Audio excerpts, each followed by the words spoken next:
Generations Antiques is an antique store. We've been here for 9.5 years and we sell antiques, vintage, and collectibles. We've expanded also. A couple years ago, we were double our size that we were originally. I have been around antiques my entire life. When I was young, my dad and we would go to auctions, go to estate sales and buy stuff, and he was the collector and I was just the person that was going with him, but I learned a little bit. The range of things that you're going to find is anything that you would find in someone's house at some point, or their garage, their barn, that type of thing. So it's going to be a lot of household items, a lot of little collectibles that people like to collect, and toys, tools, and all sorts of kitchen items. Popular things are what you relate to as a person. And so one of the very first things that people relate to is their childhood and toys. And so you'll find all sorts of different toys here, model trains, toy cars, die-cast cars, Redline Hot Wheel cars are a really big thing, but I also do have regular Hot Wheel cars, radios, musical items. We go into cameras and glassware, all sorts of different glassware, not China, because China is not really considered something that are desirable anymore, because nowadays there's not too many families that are sitting down with their formal China that they would have at Thanksgiving or Christmas that often, and so that's hard to get sold.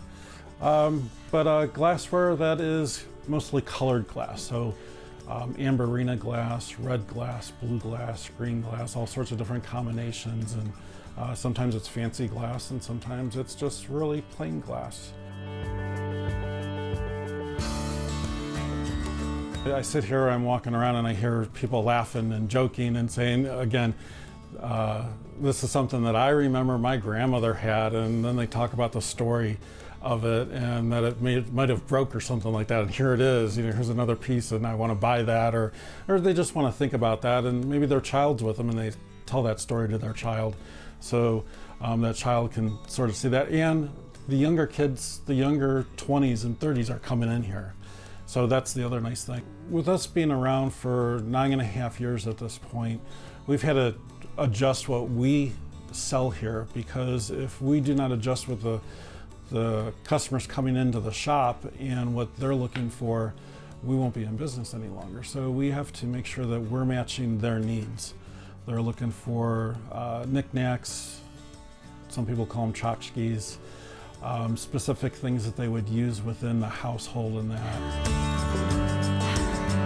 I do tell people when I'm buying their stuff, they're really sad that they're giving away their mom's stuff or their father's stuff. It's very sentimental to them. I tell them, well, I'm not the person that is going to keep it and cherish it, but I'm going to find that person. And that's what, for the most part, really makes them happy about that. It's going to get passed down to somebody, not in their family, but to somebody else.